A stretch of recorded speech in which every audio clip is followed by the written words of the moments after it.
Thanks for staying with us. We are your home of independent, fearless, and credible journalism. Now, we start this bulletin with a controversial report. The NDC minority in Parliament is tonight wading into the raging controversy over alleged deep involvement of top government officials in illegal mining following the explosive report by the former Environment Minister, Prof. Frimpong Boateng, who was also the chairman of the Inter-Ministerial Committee on Illegal Mining, had named many top government officials and affiliates in a report to the President Akufo-Addo. Now, one of the people he accuses is the President's cousin, Gabi Atridakun. Well, he alleges that Mr. Dakun used his influence to intervene on behalf of the mining companies CNJ, Alaska and Heritage Imperial Mining Co. Limited when they were found engaging in illegal mining. Well, this is an allegation he has since denied. Very unprofessional to drop a name on a matter that was purely about a lawyer asking questions about his client. My lawyer comes to me and says that his client, with all these permits and licenses, goes on site with equipment to do prospecting, and the soldiers have come to seize the equipment. Now, what do you do as a lawyer? So I call the minister for clarification. I have a client who has all the documents or permits and licenses required to do prospecting, everything. And he goes on site, and then soldiers come to basically stop, not just stop them from working, but seize all the equipment. So I asked the minister, but they have permits, so what really, I want to understand the issue. And then the minister fires back and says, they are not prospecting, they are mining. Are you challenging the permit as fake? I said, no, but it shouldn't have been issued. I said, yeah, but that's a different matter. But I just want to understand really what the issues are. Is it that, so essentially, he gave me his side of the story, which is that he believes that what they were doing was mining, not prospecting, even though they had just gone on site. And that was the conversation that we had. Well, but in his latest rebuttal, Professor Frimpong Boateng made further disclosures. Now, he claimed that through the intervention of the president's cousin, some Chinese nationals were arrested, but then they ended up being released by the illegal mining task force. He also claimed that many soldiers who were providing security services to the company, represented by Mr. Gabi Atridakun, attacked the Inter-Ministerial Committee Task Force team and damaged the vehicle carrying journalists who were covering the operations. Well, here's Joy News' Erastus Asaredonko with details. He was part of that team. He filed this report 2 years ago. We drive through roads made by these illegal miners in a once virgin restricted forest. They link one mining site to another deep in the reserve. This is the Apamprama Forest Reserve, under the watch of the Forestry Commission. Now come with me as I take you through the devastation caused by illegal mining, even within a mining ban. Many rare tree species nurtured for years have been felled with reckless abandon. At best, the miners process some into planks to construct makeshift sheds.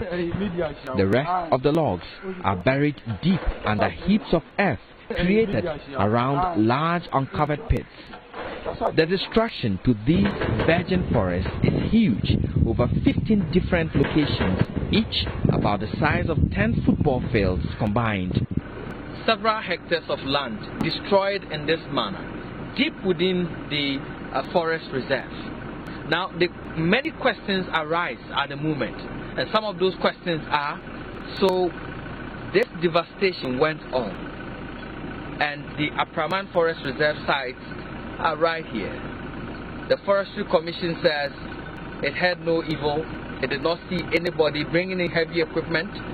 This has lasted for close to a year. No government official got wind of it, or nobody was prepared to even face them. at one such site in the Cobra Forest. Head of security for mining firm Heritage Imperial Mining Company, ex-WO Boateng, told the task force it has the blessing of people he describes as high-powered to carry out operation in the area. We are here. There's a document. No problem. A minor. You understand? I'm not a minor. In the last 5 days, a bold and relentless enforcement of the ban on small-scale mining has led to arrest of 20 Chinese nationals, 4 of them in the Diaso Forest Reserve at the weekend. 10 of the excavators have been sent to Accra and many mining settlements destroyed by the task force. Task Force Commander W1 Isaac Nyako is overwhelmed by the wanton destruction of forest. Indeed, this is the largest. In fact, I don't even know how to start and how to end. I'm even shocked seeing the ground like this. The largest so far at this very site. Leader of the Interministerial Task Force, Nana Jekum, says the fight will continue.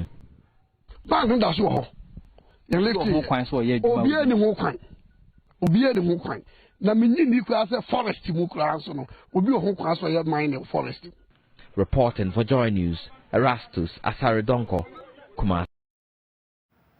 Well, let's get more on this report. Join me now is Parliamentary Affairs Correspondent Kweku Asante. Kweku, you have read through this report, 39 pages.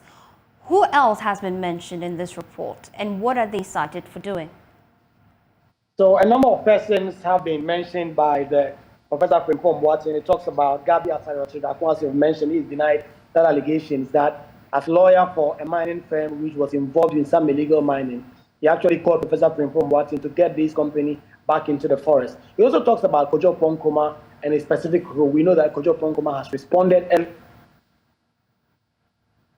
Professor Frimpong Boateng responding to the specifics of the issue that have been raised by Kojo Ponkoma. He says that I've read your response to what I wrote about you in the report I sent to the Chief of Staff over a year ago. You have denied what I wrote, and that is normal. Very few people in your position will own up to their wrongdoings. I have good advice for you, though. When I was part of the government, we were colleagues, and I related to you as such. Now, I will advise you as my son, just as I do my children. After all, you are the same age as my 4th-born son. My advice is, always remember that political power is both short-lived and effervescent. In about 2 years' time, you may no longer be in government, and you may experience the real world as former high-profile political power holders do.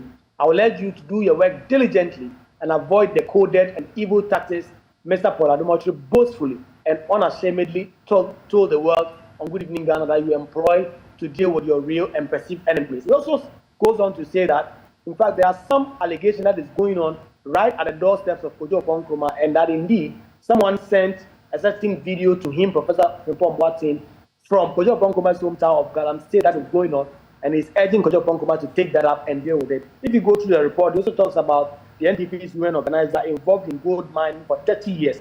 The former regional chair was also involved. It talks about one Ekoewusi, who at the time was the central regional chair of the NDC, so MPP. So these are some of the key highlights that are in this report by Professor Frimpong Boateng. Kweku, the NDC hasn't been spared. What allegations have been leveled against them as well? So there's one allegation about NDC in the Western region and how they have been engaged in illegal mining. He actually says that the NDC have been using the proceeds of illegal mining to win more seats in the Western region. And it's on that basis that he's been asking for some action to be taken on that front as well. Interesting findings. Now we'll be getting a response from the NDC in our subsequent bulletins, but let's bring in the minority leader, Dr. Kaisel Atuforsen. The minority is already issuing a warning that they'll push for a full-scale probe into this report. He joins us now live. Dr. Atuforsen, thanks for joining us here on Joy News Prime. First of all, you have read through the report. What are your initial comments about it?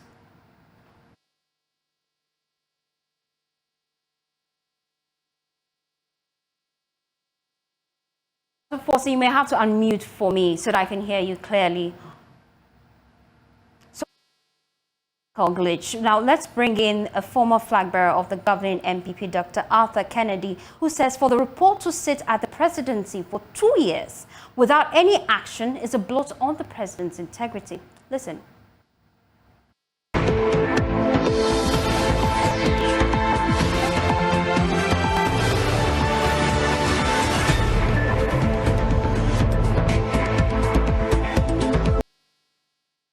I think it's a damning, substantive, fact-filled report, and the idea that it sat on the president's desk for 2 years is unimaginable and unfathomable. Some have said that it was presented to the chief of staff and that the president may not have seen it. Some have even gone as far as suggesting that if Professor Frimpong Boateng wanted this to gather the sort of steam he is putting out now, then he should have addressed it at the cabinet level. How do you respond to such concerns or comments? Well, I mean, those saying that are not serious. To begin with, all around the world, everybody knows that when you hand a report to the chief of staff, it is as good as handing it to the president, unless the president wants to say he has no confidence in his chief of staff. As for presenting it at the cabinet level, at that time he had left the cabinet, so he couldn't have presented it to the cabinet. Furthermore, the report itself contains clear, unambiguous instances of him bringing up to the president the problems that the Interministerial Committee Task Force was having, particularly, for example, with regard to the senior minister, with regard to Sir John, with regard to a lot of others, and the president promising to address those. He didn't. So the idea that if he wanted to be serious, he would have presented it at the cabinet level is really a non-starter, and no serious person will say that. I think that not only that, I actually am happy that we're doing this on Joy News, because you and your reporter, Erastus Asaridonko, did some very brave reporting in which you highlighted a lot of the problems in Galamsey. There were instances where two groups of military people almost came to blows, with one group with the Interministerial Committee, another group protecting the Galamseyers. And this was aired and everybody saw it. So the idea that this report has been on the blind side of the president is really a joke and an insult both to the president's intelligence and integrity as well as to Ghanaians. Well, let's listen now to Dr. Keisolato Forte, Minority Leader. That is the position of the minority, but we will go beyond raising what is happening on the floor of Parliament. Our position is that the revelations coming out called for a national probe. Obviously, Parliament will take the lead, and it is our position to call for a probe into this matter, because what we are hearing, the argument, the counter-argument, the accusations, the counter-accusations, and what are coming out clearly point to a fact that the president's attempt to stop illegal mining was not genuine. And the fact that obviously it looks as if it was a grand scheme to share the natural resources of our country. And so it should be important to us as Parliament to look into the matter. The NDC in the coming days will start a series of actions on this matter. And so you will hear from us in the coming days. And you say that you trigger this exactly what time? I can't discuss the timing that we are going to trigger that with you, but I can assure you that the minority will take action on this matter. Dr. Forson, it's an open secret, isn't it? When the president himself... But I don't have to discuss my strategy with you, do I? Yeah, but Dr. Forson, it's an open secret, you agree? So what I'm trying to tell you is that the minority would take steps to call for a national probe. But as to the details of what we are going to do in the coming days, you'll be hearing from us. Okay, I understand. But the president himself admits that the fight against illegal mining has indeed been a tough one, signaling how there is influence peddling as an unusual norm within the industry itself. Of course. What's going to be happening is a fact. Everyone knows what has happened. It's clear. Obviously, we've seen the fraudulent attempt to fight Galamsey. We've seen attempts where government officials are taking Ghana's natural resources. I mean, you can see clearly from the report that clearly the MPP had a scheme to enter into our forest and destroy our forest in the name of mining gold in an illegal manner. That's Minority Leader Dr. Kaysalatu Forson speaking to my colleague Blessed Suga. Now let's bring in CDD Fellow Dr. Kwame Asiedu Sapong. He's been following this story for a while now. Mr. Sapong, thank you so much for joining us here on Joy News Prime. First off, you've seen the report. What are your initial thoughts about the minority pushing for a full-scale probe? Is that what we need right now? Well, good evening. Yes, I would say that we probably need a probe. But the question is, who should be involved in this probe? And why do I say so? I mean, we've seen Parliament try to probe things, and we've seen how it gets so partisan, with the committees being split strictly along party lines.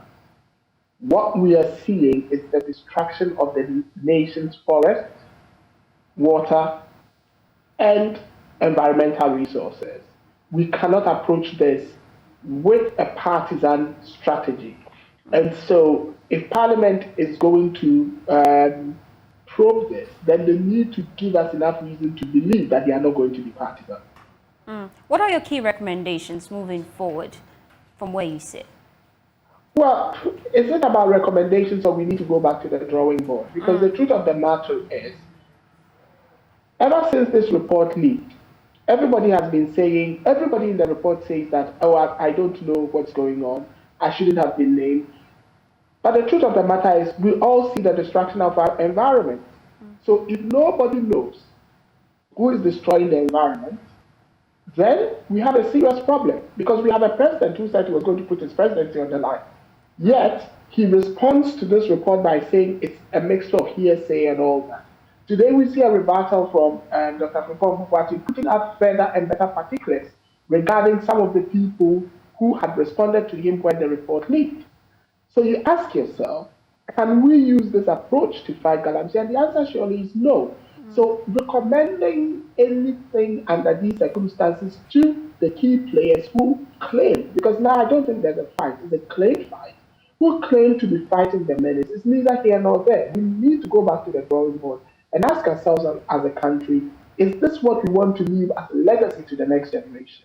The generation that actually expects to get more from us. Is this what we want to do? And if that is not what we want to do, then we need to get serious and start planning from the scratch what we're going to do about this. Well, we'll still be coming to you in subsequent bulletins to get your thoughts on this. Unfortunately, we have to move on. Thank you so much, Dr. Kwame Asiedu Sapong. He's a CDD fellow. Let's move on.